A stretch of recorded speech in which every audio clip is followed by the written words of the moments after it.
Hello lovely people, welcome back to my channel. I hope you are all well. So today we're going to talk about a concert version of a show I've never really heard of, had no knowledge of before going in, should I say, and it was a one night thing. So did I want to make this video? Kind of did, because I wanted to share my thoughts, but it's one of those things, you can't go watch it now, I'm sorry. But yeah, here we go, let's get into it. You can guess by the title of this video, we're going to talk all things Dr. Zhivago in concert, which was at the Palladium on the 7th of May. So if you want to know what I'm thinking, you want to know my thoughts and feelings, stick around and we'll get into it in 2 whole seconds.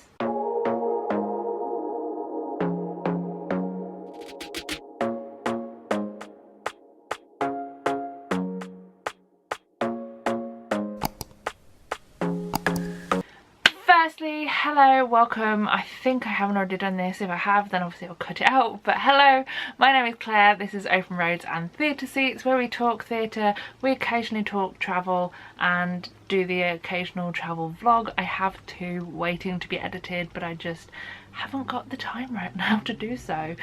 So that is fun. Alas, we're here to talk theatre today, as we do most Sundays, and we're talking Dr. Zhivago. Yeah, this guy right here. I'm going to put it out there from the get-go, I had no knowledge of what I was going into. Basically this all came around because it was a birthday gift from me and my brother to my mum, because she enjoyed the film, which is the same story. It's based on the same, both the musical and the film is based on the same original story written by, and I have written it down, Boris Pasternak. Thank you. So yeah, she has talked about the film itself for years and has always been like, oh, you would actually quite enjoy watching this. And when it was announced that there was going to be a concert version of the musical, we were like, oh my god, let's get that ticket. I basically got drawn in by the cast, which I will get into in a bit. But yeah, I didn't know the story going in. I didn't know anything about the music or anything like that. I even on the train down was like, okay, tell me what kind of is the plot. And my mum literally looked at me and she went, I'm sorry, there is no way I'm explaining that plot, because it is quite dense, it's quite impactful. There is little sparks off going for different characters. You have the main character of Dr. Zhivago and his love triangle, and then there are other things going on. There is also a war happening. It's a quite dense piece of text. Luckily in the programme there is a synopsis. I do enjoy that from when we have a concert version of a show done by the lovely Lambert Jackson Productions, because they always put a lovely little synopsis in. Here's the one for Dr. Zhivago, and on top of that, on stage throughout the entire concert was the amazing and beautifully toned narrator of Lucy Drever, who helped to tell what was going on throughout the show, because obviously it was a concert version, so there wasn't like masses of changes of set and such. It was basically just a concert. Think the likes of the Les Mis stage concert from the Gielgud whilst the Sondheim, well, the Queens was getting turned into the Sondheim, or kind of the Once concert that I went to, but not particularly the same because there was a bit different. Anyway, yada yada yada, let's get into it. So as I said, the book of this show is based on the original book by Boris Pasternak, and it's also what the film's based on, but the show itself's book was written by Michael Weller, the music was written by Lucy Simon, and lyrics were written by Michael Corrie and Amy Powers.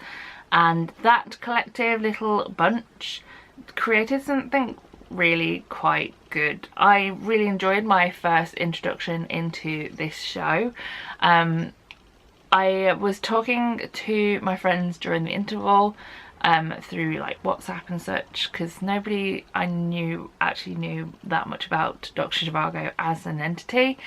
And the way I put it was that it had the musical vibes of the likes of Les Mis or Chess or something of that ilk, something that has got quite an epic orchestral background. There is so much power behind everything involved in the musical side, and I have actually been listening to the Broadway cast recording even since, which has the amazing and beautifully talented Tam Mutu, which always helps. But I have really actually been enjoying listening to the music over and over again because it is quite epic. The Act 1 kind of has an ending that's as impactful and as powerful as, say, One Day More from Les Mis. It just had that same kind of vibe.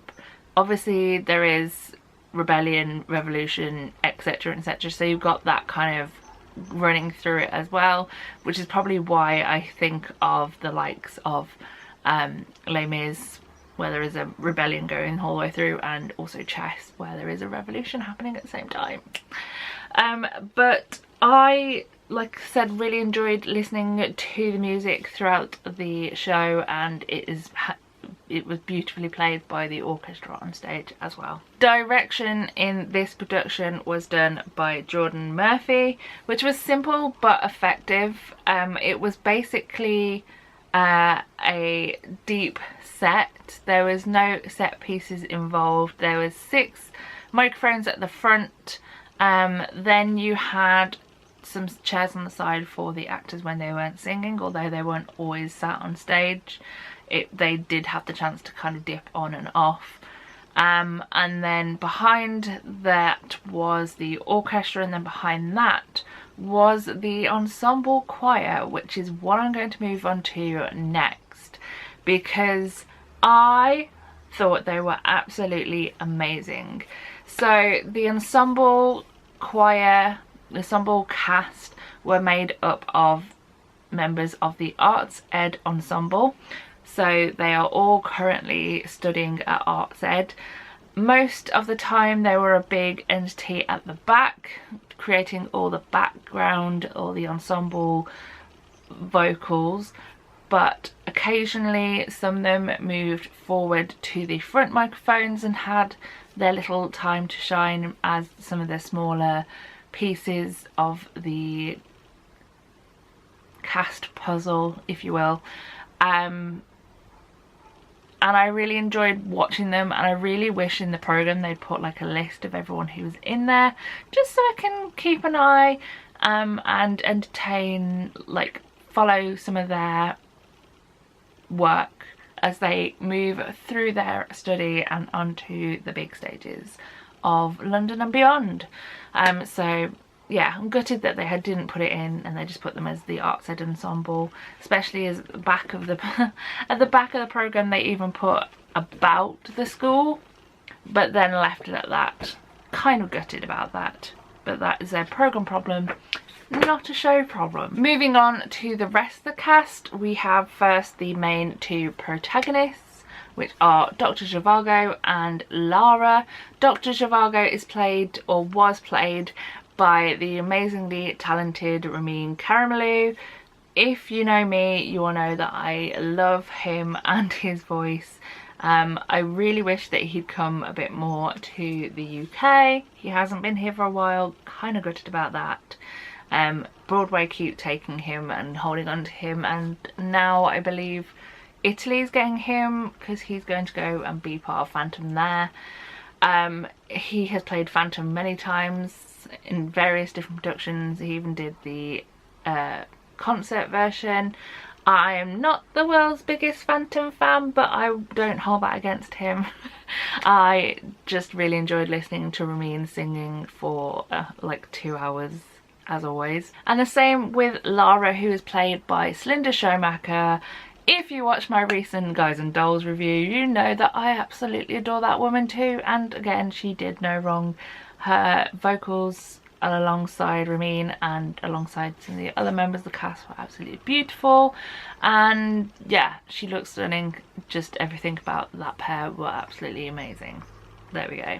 Moving on, we had the Gromeko family, who consist of the two parents played by Emma Norman and Kevin Cornwall, who were playing Anna and Alexander Gromeko. You don't see a great deal of those two. They come in to sing a few times as a family unit, especially when they are kicked. Well, they are kind of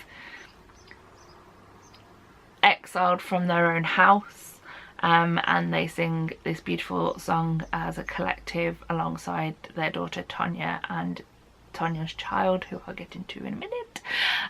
But their song In This House, loved that one. Musically it was stunning, and the way they all worked together was just really, really lovely. And yeah, I wish they were kind of on a bit more, but obviously the roles they were playing meant they couldn't. And then on to the daughter Tonya, who was played by Kelly Matheson, who is a new name to me, which I feel very ashamed by saying, because when you read what she has been in the programme, I was like, okay, I probably should know this name sooner than this, but I didn't.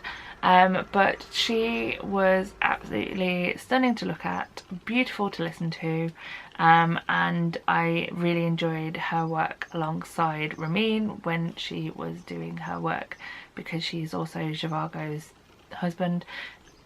Like I said, complex plot, but also her work alongside Celinda as Lara, because in Act 2 they share a beautiful song by the name as It Comes As No Surprise. Those two together were absolutely beautiful, as you'd expect from two past Christines, and yeah, I just really enjoyed listening to them both sing together. It's just absolutely stunning. Moving on to the two antagonists of the piece, I feel like both of them could be described as misunderstood. They had their thoughts, their feelings, and their opinions, and some of them weren't the best choices, but you know. However, the actors who were playing them were again on point. We had playing the role of Victor Komorowski, Nadim Narman, who I have been aware of for so long, and I just have not had the pleasure to sit in a room and listen to his voice until then. The role that he took on was so complex. From the get-go, you are supposed to not like him. He's not a nice man. So things have happened between him and Lara in the past. He kind of gets shot at in the first act, and it kind of progresses from there, but the role of Victor goes through such a up and down roller coaster situation throughout the whole show. He is liked, he is disliked, he is powerful, he is not so powerful. He is just everywhere, on the scale of madness, not really madness, but moving on. And Nadim just took it all in his stride, and like I said, it was a pleasure to finally sit in a room and listen to him sing. But my personal favourite antagonist of this show was can you have one of those? Yes you can. Was the amazing Charlie McCulloch, who played Pasha Antipov, who then became Pasha Strelnikov. Again, I know, confusing. We're just not going to get into the plot. Please look it up in your own time. But I, again, knew nothing really of him, like with Kelly, and I was blown away by him and his role in the show, to the point you're kind of gutted when what happens to him at the end of Act 2 happens to him. but at the same time he did get a bit crazy, so it's okay. But I just sat on every word that he sung. I was like, okay, I'm here for it. I am really intrigued to see what Charlie goes into next, because I kind of want to see more of his face. I do know that he was previously in Bonnie and Clyde, a show that I still have not seen and probably won't see now because it's closing soon and I have not got the chance to go to London. So I know that he has that kind of slightly crazy background. But again, like with Kelly, I kind of am gutted that I didn't know about them more recently than 2 Sundays ago, because they are a great actor, as is Kelly, and I just want to see more of them in the future. Alongside the parents, the one other person that I wish I'd seen more of is the stunningly beautiful and again crazily talented person of Maisie Borden, who only really has one song, and it's a song that isn't on the Broadway cast recording, and I'm gutted about that because I really enjoyed it. Maisie sings alongside others in the song Home Where the Lilacs Grow in Act 1, and it was so beautiful. And apart from that, Maisie just kind of was sat on the outskirts, and I was just like, let Maisie sing again. Again, like I said with the parents, I understand that it is the role that they take on, and because it's a concert version, maybe the role of that Maisie takes on, which is of Oya, not good at names, would be part of like an ensemble track, so you may have seen her more. But yeah, I was gutted that I didn't hear more of Maisie and see more of Maisie on the stage, because I really enjoyed listening to her vocals during Home Where the Lilacs Grow. And finally, on to the 3 young talented children in the cast. We had Tilly Ray Bayer, Olivia Clarke and Samuel Newby, who play young Tonya, young Lara and young Yuri, who have more talent in their little toe than I have in my whole body, and I am probably like 3 times the age of them. Not jealous at all. They all were absolutely exceptional. This cast as an entity, even if I didn't enjoy the music, I'd have enjoyed the cast, but as a whole I just really enjoyed listening to everything and everyone. I really enjoyed my introduction to the show. Like I said, I have been listening to the Broadway cast recording ever since, and yeah, I am excited to see if it ever comes back. I do know that this concert version, or this concert, was done previously with some of the same cast, so maybe we'll have another concert in a few years, I don't know. But yeah, it was so cleverly done. I truly enjoyed watching and listening to everything on that stage, and yeah, I really enjoyed myself. But there we go, a whole like nearly 20 minutes of me talking about a show you can't see. Sorry about that, but I did really want to share my thoughts and feelings. I actually have no other theatre in the pipeline, which scares me slightly. I might have to go and look for tickets now. But that is it for this video. I hope you enjoyed it. I hope you come back for more theatre and travel fun next time. But from me, sitting here with my programme that cost me £10, but again, Palladium problems, I will leave you here and say I love you a lot, and I hope you come back next time for something else. But yeah, bye bye, jazz hands to finish, see you later.